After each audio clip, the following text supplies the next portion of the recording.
ભરૂચ સાયખાની એલ્કેમી ફાઇનલ્સમાં ત્રીજા શ્રમિકનું મોતના મામલા વળતર મુદ્દે કંપની ગેટ પર પરિવારનો આક્રોશ સામે આવ્યો છે। પોલીસ બંદોબસ્ત તૈનાત વારાની સાયખા જીઆઈડીસીમાં આવેલ એલ્કેમી ફાઇનાન્સ પ્રાઇવેટ લિમિટેડ કંપનીમાં સર્જાયેલી દુર્ઘટનામાં વધુ એક શ્રમિક રહીલ સૈયદ જિંદગીની જંગ હારી જતા કુલ મૃત્યુઆંક 3 પર પહોંચ્યા છે। કંપનીની ગંભીર બેદરકારી સામે સ્થાનિકો અને પરિવારજનોમાં ભારે રોષ જોવા મળી રહ્યું છે।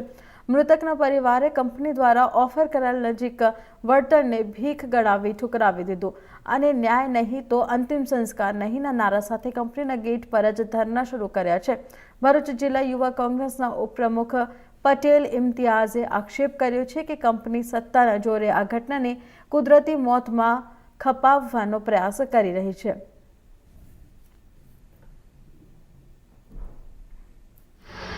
પટેલ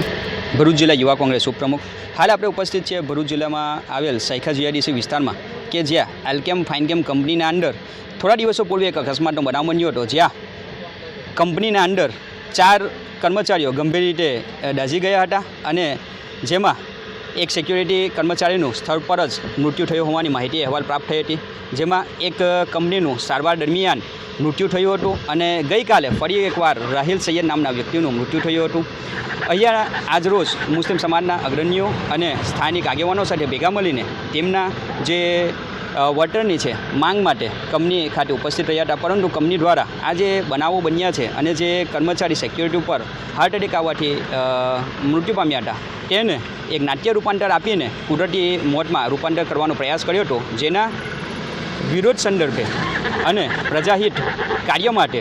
મેં મારા થકી ગુજરાત રાજ્ય માનવ અધિકાર આયોગ વિભાગના અંદર એક રાવ નાખ્યો હતો, જેના જવાબરૂપે ગઈકાલે સમન્સ ભરૂચ જિલ્લા ડીએમ એટલે કે ડિસ્ટ્રિક્ટ મેજિસ્ટ્રેટને ગુજરાત રાજ્ય માનવ અધિકાર